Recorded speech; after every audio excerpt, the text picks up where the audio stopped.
Hello, and welcome to the Flyer Flight Time for Friday, February 21st. I'm Emily. And I'm Alex. Want to win $50?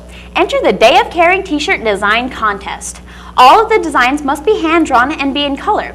The design needs to include the date of March 7th, 2014, Little Falls Community High School, Day of Caring, and be a two-color design. Turn your best logos into Mrs. Abbott in the guidance office. The design will be due Wednesday, March 5th. There is a new face wandering the halls at Little Falls Community High School. He is here to keep us safe and make sure our school is protected. Yes, our police liaison officer is here. His name is Officer Josh Andrea. My name is Josh Andrea. Before coming to Little Falls, I grew up near Piers and attended elementary and high school there. Then graduated from Alexandria Tech College and finished my degree at Bemidji State. I decided to become a police officer probably my senior year of high school. I did a college visit to Alexandria Tech College. I'm currently part-time at Little Falls Police Department, and I fill in where necessary. Since Officer Stump is out on medical leave, I was asked to fill in here until he gets back. I would have to say the variety of work. Each day is different.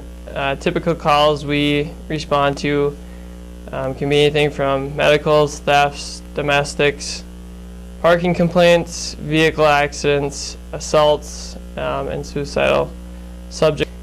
I like to spend time with my fiance when I have free time. I also like to do a lot of ice fishing and snowmobiling in the winter. I've been a police officer for the last 2 years, maybe a little bit over that.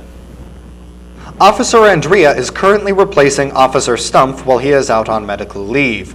Please welcome our new police liaison to our building. This past Monday, we had to make up a day for the snow day that occurred earlier this year. The man behind the decision of should we come to school or not is our superintendent, Mr. Jones. We were able to speak to Mr. Jones about how he makes his decisions to delay or cancel school. Determining what a snow day is really is a process that starts multiple hours in advance. I'm up by 4 o'clock most snow days, ready to go out and check the roads. Our first bus gets ready to leave the garage a little after 6 o'clock. So realistically, we have to make the call here on any kind of a morning call on a snow day by about 5:45. And so it really became an issue of are we going to have good enough conditions to drive at 6:15, 6:30 till about 8 o'clock, so that hour and a half window where we're really transporting kids, or looking at a 2-hour late start. Is it really going to be any better 2 hours after that? The difference between a 2-hour late start and snow day really depends upon wind. You can have 3 inches of snow and with no wind and be perfectly fine. You can have less than an inch of snow and have wind and be a travel nightmare. How we determine makeup days has changed. And so if you remember last year, you looked at the academic calendar, there were no snow days built into the calendar. That didn't work, I felt, very well last year. And so when we talked about the calendar last year for this school year, one of the things we looked at was actually scheduling in snow days. A number of districts feel that trying to add student days onto the end of the school year is not really a great use of time, as you guys know as students. And so that's, I think, the biggest reason why we really changed to putting the days right into the calendar. That's the way we do it. As you can see, there are a lot of factors that go into his decision. It's not easy, but there are some clear guidelines to help. Next week is our annual Winter Week celebration, where we get to have some fun and put some excitement into our long Minnesota winter. This week is filled with dress-up days and activities during lunch. Here is the lineup for our Spirit Days.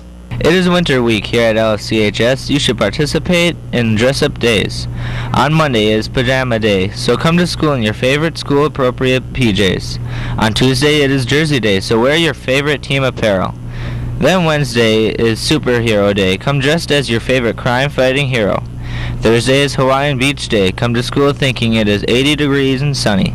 Finally on Friday it is Whiteout Day. Come to school showing your Flyer pride by wearing your white apparel. So come prepared next week to show your spirit. Monday is a relaxing day with Pajama Day. Speaking of winter, we have a new feature in our show this week, the weather. Let's see what we can expect this weekend with Devin. Good morning, Little Falls High School. Today is a high of 13 with a low of -3. There is also a 10% chance of snow. The wind is coming out of the north-northwest. Saturday has a high of 13 with a low of -6 and a 10% snow. Sunday has a high of 16 and a low of -7, but it'll also be sunny. And back to you guys.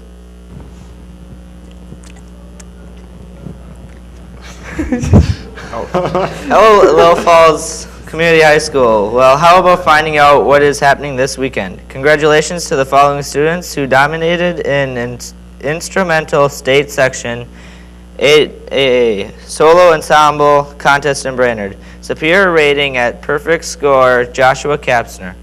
Superior rating at Best in Sight Awards, 3 out of our 6 sites. Little Falls Clarinet Choir, Little Falls Trumpet Trio, Little Falls Euphonium Soloist. The Flyer Jazz Ensemble also received their 19th consecutive support rating. Congratulations to the band students. Tonight the Wrestling Room participates in individual sections to vie for a spot in the state tournament.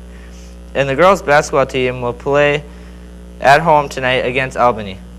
Saturday, Knowledge Bowl participates in a competition in Chaska, and speech competes Saturday at Princeton. Good luck to our Flyer teams. Back to you guys. Thank you, Shane. And now for our interesting facts. Did you know that the human thigh bones are stronger than concrete? Did you know owls are the only birds who can see the color blue? Women blink nearly twice as much as men. And skunks can accurately spray their smelly fluid as far as 10 feet. And did you know that it is against the law in Iceland to have a pet dog? It's trivia time. This last week is our last week for our first round of trivia questions. We will take all the correct answers sent to us from the advisories and do a random drawing. The winner advisory will receive donuts next week. And then we will also start it all over next week. Here's the answer to last week's trivia question.